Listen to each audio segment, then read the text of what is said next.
going to start by saying, yay, your little one is developing their emotions. So along with those super tantrums, your little one is also super funny, super shy, super loving, or super scared. Now, that doesn't make those tantrums any less painful to deal with, but let's just get excited about that for a minute. Yay! Woo! So for my little one, it started about a week before her first birthday. For some people, I have heard it can start as early as 9 months. And if you haven't experienced it yet, lucky, and I guess you're watching this video to get prepared. For us, what happened that first week was every day, for the entire day, everything was an issue. If she was hungry, she'd chuck a tanty, she'd arch her back getting into the car, laying down to change her nappy, if she couldn't do something, if she wanted something, anything, even the fly spray, damn, it was exhausting. I always used distraction or games to keep my little one calm when she was sick or teething or upset. But I just couldn't keep it up all day. And everything that I read gave me 3 ways.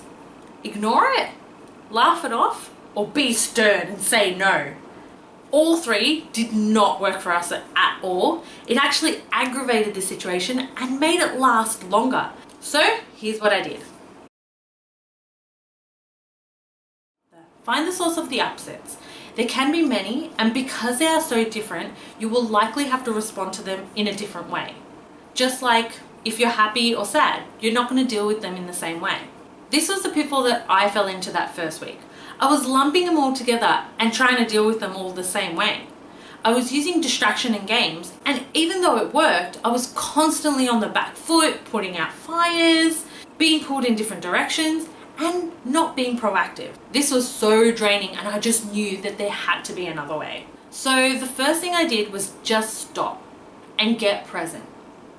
When your attention is split, even if it's just between loading the dishwasher and your little one, you act and respond automatically and in a reactive manner rather than a proactive manner. So what are you looking for? Commonality, patterns. What task is your little one doing when they're chucking a tanty? Is it at a particular time of the day? Are they hungry? Are they tired? And then have a look at the emotion behind the tantrum. As they can't tell you yet, you're likely going to have to make an assumption based on their body language and your set of circumstances. For example, when my little one can't get the block in the hole, the emotion behind the tantrum is frustration. Or when my little one goes up to the fridge and screaming down the fridge, the emotion behind the tantrum is hunger, as well as demanding or impatient. Or when I pick my little one up and move her away from the washing machine so she can't keep turning the button on and off. The emotion behind it is thwarted, as she was unable to explore what she wanted, as well as power struggle and loss of control, because I physically picked her up and moved her away. When it comes to managing tantrums, parents often feel they have one of 2 options: dominate or be dominated. And I don't mean that in an aggressive way, just in any power struggle, one person has to prevail, right? Well, at Taming Toddler Tantrums, we provide a wide variety of techniques that parents can use to maintain the parent-child relationship without feeling like they're at the mercy of their toddler.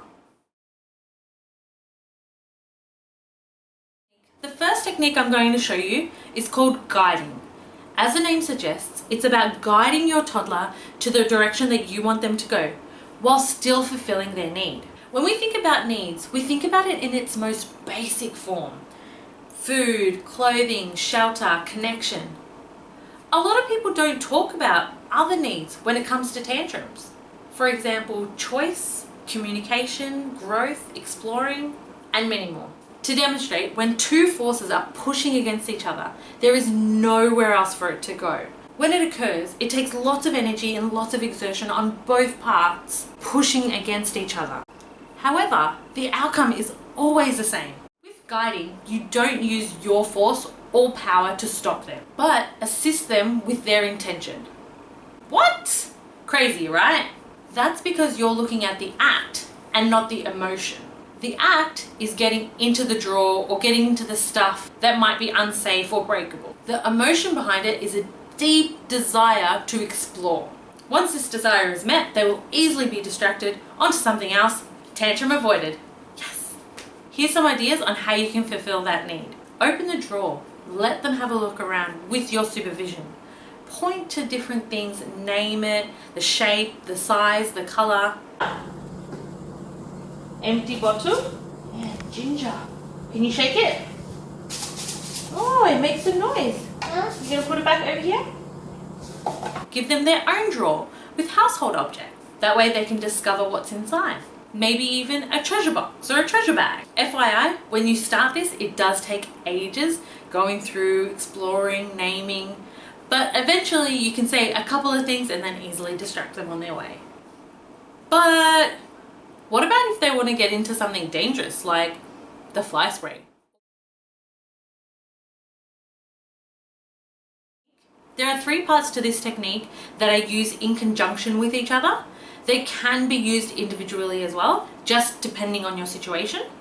As I mentioned earlier, if I said no, or I was stern, or any of that sort of stuff with Aurora, she would get even more determined to go and do it. And she'd do the whole like these ones, you know, what's that called? So the first part of this technique is to play around with your tone of voice and your body language. 55% of what we say is with our body language and 38% with our tone of voice.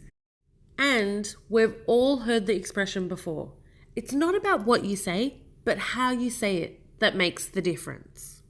Experimenting with what your little one really responds to makes such a difference to your sanity. It can really be the worst thing when someone doesn't listen to you. The second part is to remember that they're learning and they want to learn about everything. The good, the bad, right, wrong, safe, unsafe. So teach them. Demonstrate the rules to them instead of just telling them off when they do something wrong. Talk to them about it. Point to it.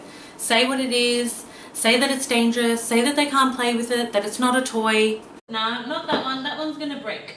You close the drawer. Off you go. Show Daddy what you've got. Acknowledge them. When they do something that you wanted or that you've asked of them, acknowledge them for it. That way it will reinforce the desired behavior. And be ready for repetition. You will find yourself saying the same thing over and over and over again. Or thinking they know this, but they just love repetition. And this is only the beginning. And finally, teach them how to communicate. Start with something that's a yes. Something that they want and that they're allowed to have. The one I chose was the fridge. So when my little one started this phase, she would go up to the fridge and she would just scream at it. And if I didn't open it in time or quick enough, she would start stomping her feet and cry and just have an all-out tantrum, right? So while she was in the middle of this, what I would say to her is, Aurora, can you say, Mummy, open the fridge please? And Mummy would say, okay, no worries, Aurora. And then immediately I would open the fridge after saying that. I did this anytime she chucked a tanty with the I want emotion behind it. And that she was allowed to have. I did this for maybe a day or so before adapting it to just 1 or 2 words, like, can you say open please? And then immediately I would open the door. So now I just say, use your words, Baba. And she attempts to communicate. You want Mama to open the door? Oh, okay. Can you say ta?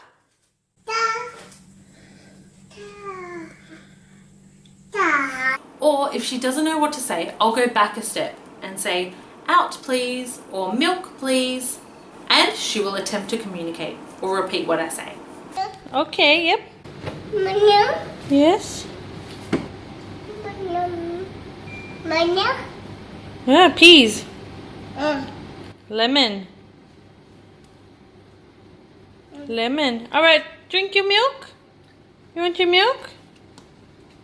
Alright, close the door. Close the door. Good job. Well done. Drink your milk. Expressions of interest are now open for the next program in March for Taming Toddler Tantrums. To register or for more information, email mindfulmummasnetwork@gmail.com. Bye!